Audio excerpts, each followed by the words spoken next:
Hi, good evening. Welcome, everyone.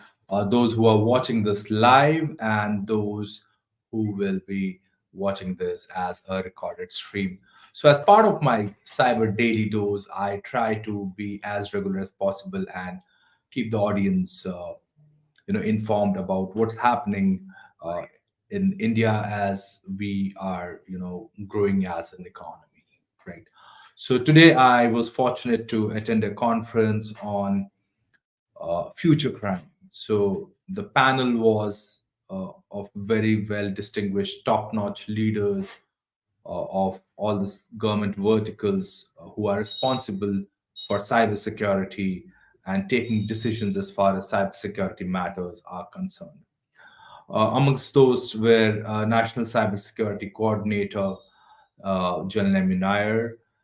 There was from Ministry of Defense, General Khatsare was also there. There was a large amount of IAS and IPS lobby who have been at important positions in the country.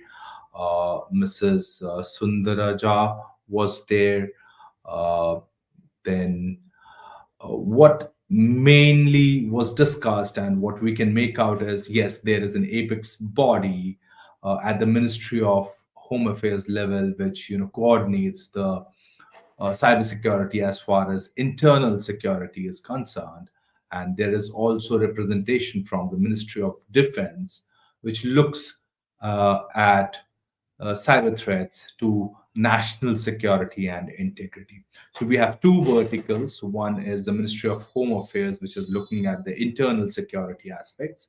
And we have the Department of Defense, which is looking at the external, or we will say, uh, cyber defense in the domain of national integrity issues, right?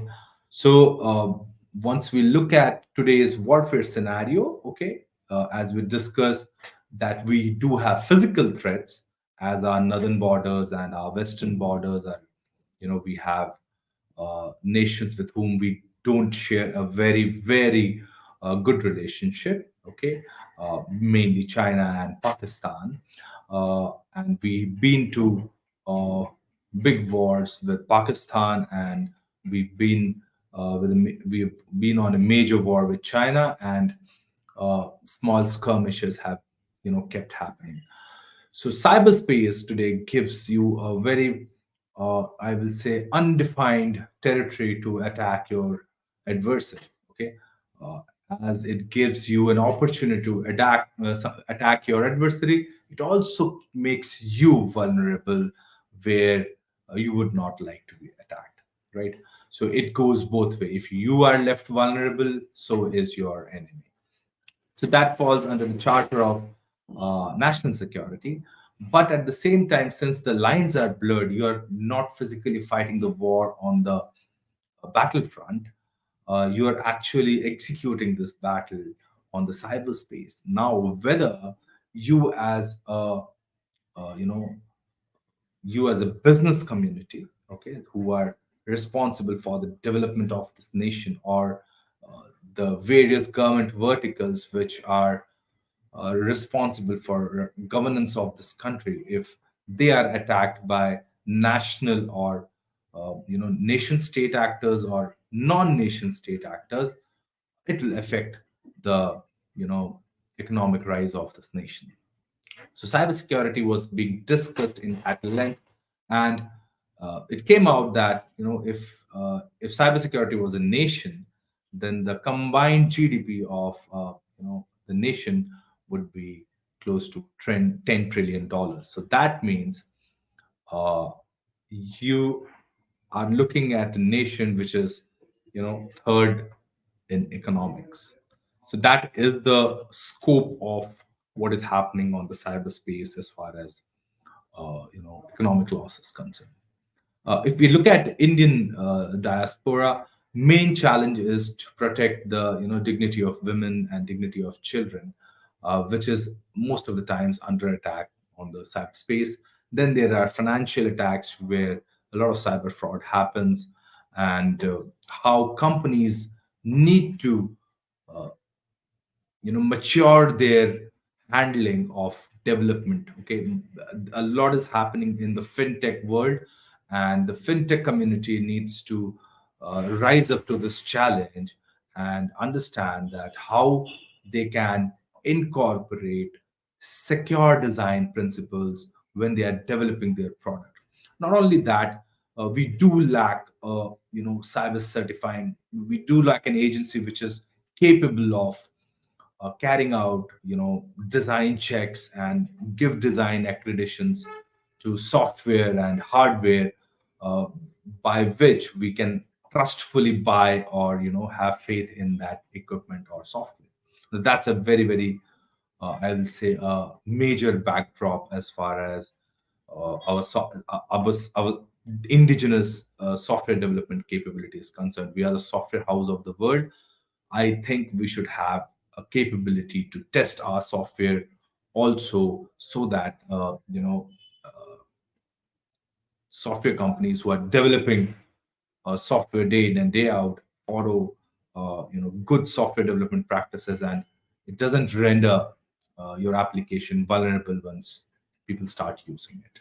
Okay, now if you look at the size of cyber fraud in the financial sector, it's huge. It's almost close to 10,000 crores, and that is a huge number, right? And most of it is small petty crimes and even big crimes which are as close as 50 crores, 100 crores, 200 crores.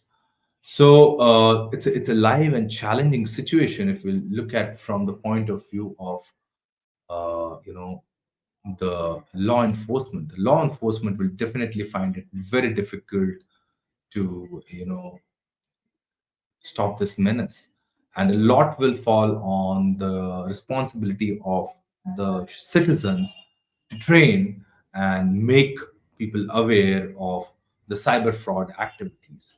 Now, I personally feel that in our communities, we as cyber professionals should carry out at least once a month or at least once in 3 months a cyber awareness campaign, mainly for women, children, and the elders who may not understand, a small mistake like clicking on a phishing link and getting phished.